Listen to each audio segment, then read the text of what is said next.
let's spotlight a project, John. Absolutely. So, actually, we've asked Danny Long to spotlight a proposal that he recently ran and has now submitted. He's worked with this client several times, and Danny's been with the firm for quite a while and has run a variety of different proposals. So Danny Long is going to tell us a little bit about a proposal he ran for AT&T. So Danny, we're going to turn it over to you. Okay. Good morning, everybody. Morning. Good morning. All right, I'm trying to bring up my screen here. We can see it. Okay, wonderful.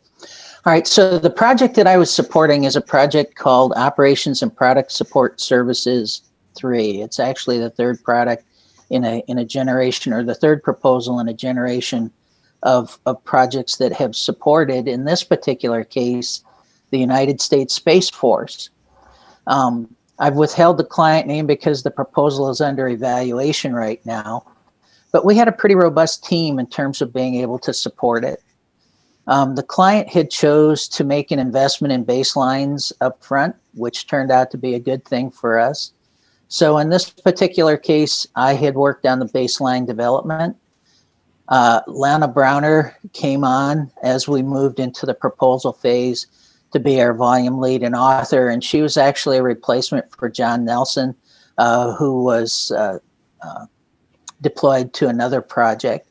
And then on graphics, we had Darlene Alute doing the graphics and the desktop publishing, and Chris Jude was available for compliance review. This particular project had a scope of about $50 to $100 million awarded, and it was to provide sustaining engineering and lifecycle product support in support of the United States Space Force, which is the newest branch of the service that we have in the United States today. And in particular, in this domain, what they've been asked and tasked to do is provide what's called space situational awareness, and that is what's out there, and is it a threat? And if it is, providing defensive space control. If it's one of our own and we're there to protect our assets in space, to provide offensive space control. And then similar to what's done in the other branches of the service, to provide a space test and training range so that the warfighters that are out there doing that type of work can actually train in the environment that they're asked and tasked to work from, especially since they're on terrain and their assets are miles above the earth. And so the specific associated tasks that go with that then are direct mission support, a secure network infrastructure. Obviously, we don't want it being hacked. Technology, its insertion and risk reduction activities. As new opportunities or new platforms or new technology becomes available, identifying ways through a systems engineering approach on how that can be inserted. And then doing what's called rapid hands-on development of assets to meet joint urgent operational need requirements. An unforeseen threat may come up, and there's got to be a way to rapidly field that and deploy it. So at the same time that this project was being fielded, Air Force Space Command issued an RFI with the intent of it being a full and open competition. With the transformation or the redesignation of Air Force Space Command to U.S. Space Force, the U.S. Space Force reissued the RFI through GSA to assess whether there was a small business interest. And during that time, it was anticipated that this would be a full and open competition with a 4-week turn. As we got into this, it turned out that after GSA did their reassessment, it was a direct award to the client with a 17-day turn. Well done. That didn't change what we had to do. Right. But it guaranteed the outcome. Yeah. Exactly. So our proposal approach to this, when we thought it was going to be full and open, was to invest heavily in the baseline development, which was a smart thing for us to do. That investment in the baseline development paid dividends during the proposal development.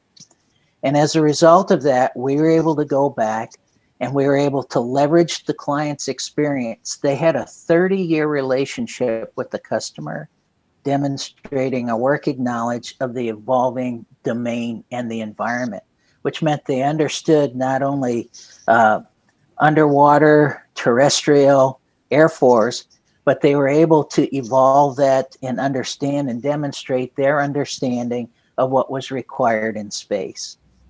In addition to that, in order to demonstrate the ability to rapidly respond, they were able to leverage and use their agile-based product support for that rapid deployment capability. And they actually had hard-hitting, fact-filled examples of where they had used that, even during the course of the 1 year from the time that Space Force was stood up or redesignated from Space Command to the actual execution of this particular RFP. This particular client had 5 consecutive excellent CPARS ratings, which gave us a tremendous amount of information that we could use and leverage in terms of demonstrating the proof points of the approach that we were taking with this.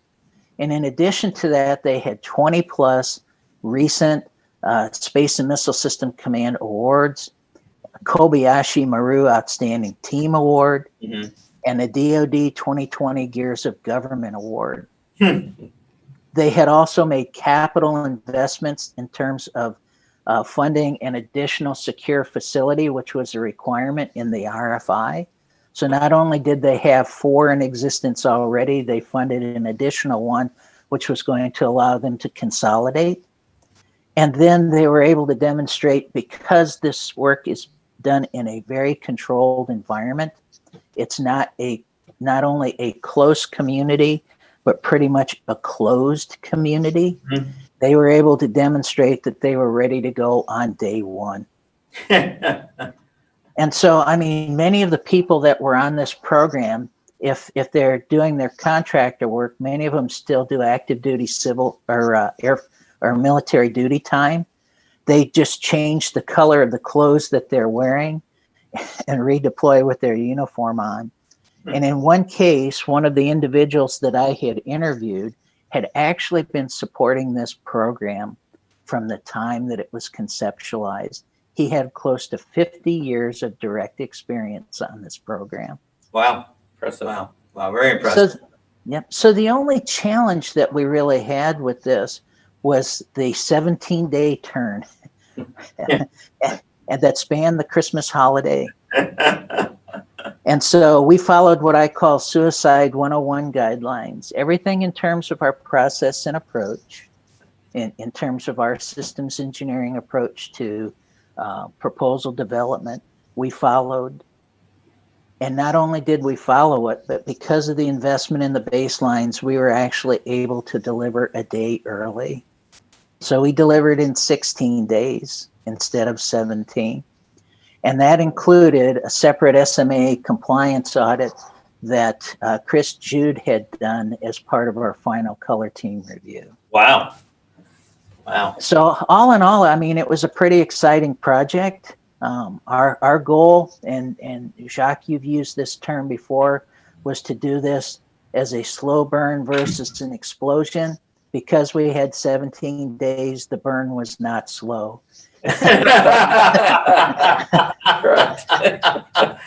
Well done, Danny. Congratulations. Thank you for your leadership and the team that was supporting this effort. It's an incredible testament to not just your leadership and the team that we've deployed, but also to our process, it sounds like, in terms of helping this client through it. Absolutely. And thank you for all the effort you put in over the holidays as well. Absolutely. Yeah. That is Especially very much that. appreciated.